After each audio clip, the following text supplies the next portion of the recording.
Hey, we're back. Right away, we got to talk about that. Who has right away, when it works, not only with kiters, but also windsurfers, sailboats, power boats, and that sort of thing. So, not only with kiters do we have our own right away, but also with other vehicles and toys basically out there. And once again, we're always downwind of swimmers. They definitely have the right of way. But basically, a quick little checklist, little question. Between a sailboat and powerboat, who's got the right of way? Sailboat has the right of way. A surfer or a sailboat? The surfer has the right of way. And a surfer or a windsurfer? The surfer has the right of way. And we're not talking kite surfer. We're just talking a regular surfer, someone that doesn't have the power of the wind in their hand. We have more ability to steer both on a windsurf and a kite surf. So the person that's just out there surfing doesn't have the mobility that we have. There's a limited direction the surfer has out there in the water. So that's why the surfer has the right of way both with the sailboat and windsurfer. Now how about with a windsurfer and a kiteboarder? The windsurfer has the right of way, and you'll find that at every location. They're typically more upwind. Kite surfers will be downwind. Windsurfers, when you meet each other, they have the right of way. You give them where they want to go when the territories cross over. And a surfer or a kiteboarder, the surfer, has the right of way. A beginner kiter or advanced kiter, the beginner has the right of way, and most advanced kiters don't want to be around a beginner because if you're a beginner and all of a sudden you think you're good enough on going upwind and you got your body dragging down and you know how to self-rescue, so you're feeling a little brave, you might want to try to jump or something. Well, you got to look behind you and in front of you because where you land might mess up the kite surfer that's coming right behind you. So anyway, we'll get into that too. There's a lot of stuff we got to cover. A swimmer or a surfer. The swimmer has a right of way to a surfer.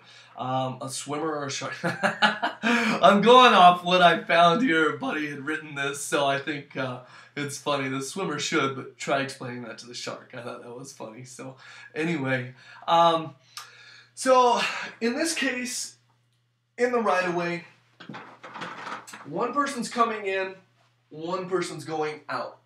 And both your backs are going to be to the wind. So this person isn't going to be over here coming in because you're not facing the wind. Your back is always to the wind, right? So the wind's coming in, side on shore, not directly on, but side on, a little bit at an angle. So we're going out right here, and my right hand is forward. This guy's coming in. His left hand is forward because he's steering the kite to the left, and he's coming in. And I'm steering my kite to the right, going out, because we're both tacking. To get to this point, I could either be, I could just be starting out, but I can tack upwind, or I can flow with it downwind. And that's kind of how you move through the water. And if it's really blowing, you can straighten your lines out more, but you rarely go directly downwind of the wind if it was going straight sideways. So hopefully that wasn't too confusing there. So what happens when you guys are passing each other?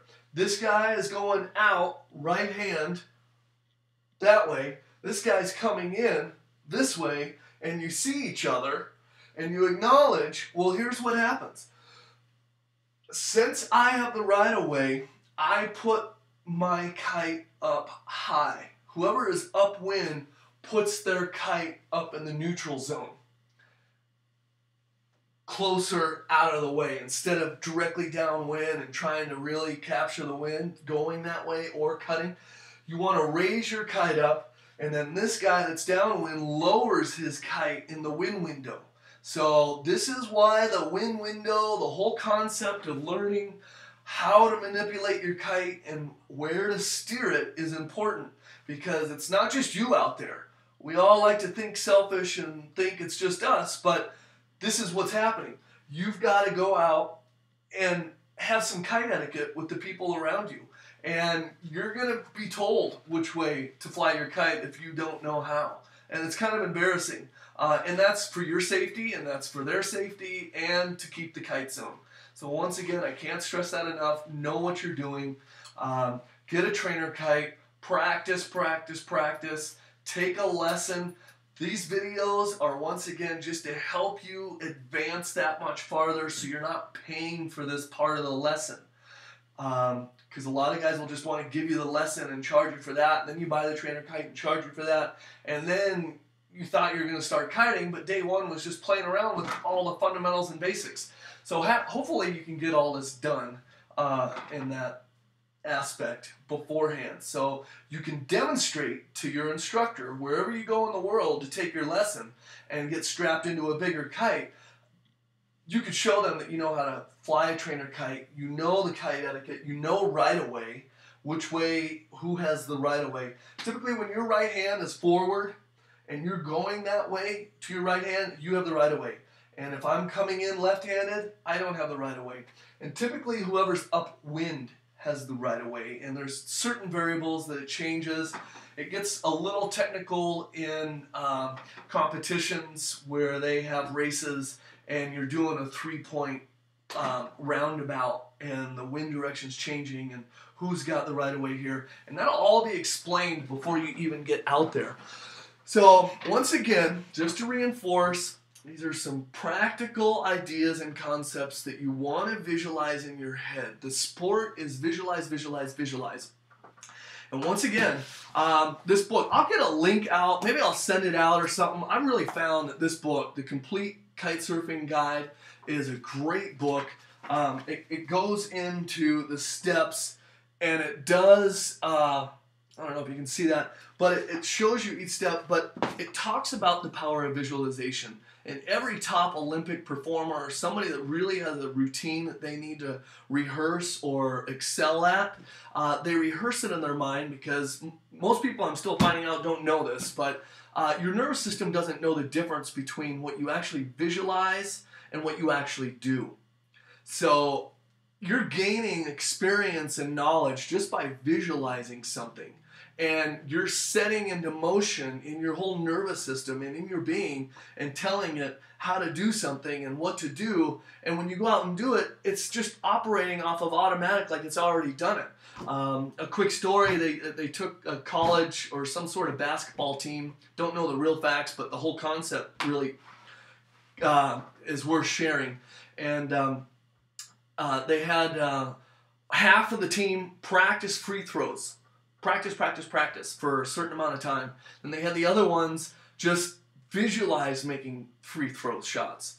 And that was it. Just close their eyes and visualize. Same amount training. One actually did it, one visualized it. The visualizers did better than the actual. And it was a random pick. It wasn't, oh, they were better or whatever. So if you're not aware of the power of visualization, it's worth understanding the power of that now, especially in the sport, because before you get into something like another advanced trick level, you're going to be visualizing which way to turn your head, to throw your shoulder, to move, to bring your hips and then your foot, how you're going to land, how that board is going to rock, whether you're going to be toe side, heel side. And so that's why I found that book pretty helpful. It emphasizes that, and it's put out by the Brits. So they're always real good at their tutorial education type stuff. So in any case, hopefully that covered some of the right-of-way things, what's going out. Right hand forward, right-of-way. Basic, simple way. And if you're upwind, you have right-of-way. And you'll get a, if you ever have a question, ask somebody. Everyone is always helpful. Now, if you're out trying to get a free lesson at a kite zone, people are going to catch on to that real quick. But, if you ask a question or two, people will want to, reinforce something with you, but you definitely want to touch base with kiters at the local kite zone, see what the dangers are, see what the rules are, what to and what not to do, and once again, always bring your leash and helmet because you're going to need that. But you can always go out and play with a trainer kite there, and there's no harm in that. People are always playing with trainer kites around there, and there's always lessons being given. But typically, they're more downwind and out of the way of where the real activity's going. And a lot of people feel like they're going to be embarrassed if they, someone sees them do something. you're basically learning. You know, there's no mistake in learning. We've all gone through that process. No one's picked up a kite, went out and started doing jumps and tricks. All this came ahead of time. You got to understand the fundamentals, the concepts, and visualize what's happening. So that's your Right Away. Thanks for stopping by. And as always, I don't think I stress this enough. If you have any questions, comments, or you want to hear something more in a certain area, email me. I'll put it up on the next video or get it out. We still have a lot to cover. And I just, you know, this is all good stuff just to hear. And if anything, you're just keeping your mind on the kite surfing and kiteboarding and snow kiting world until you actually do take action and get out there and start playing. Talk to you later.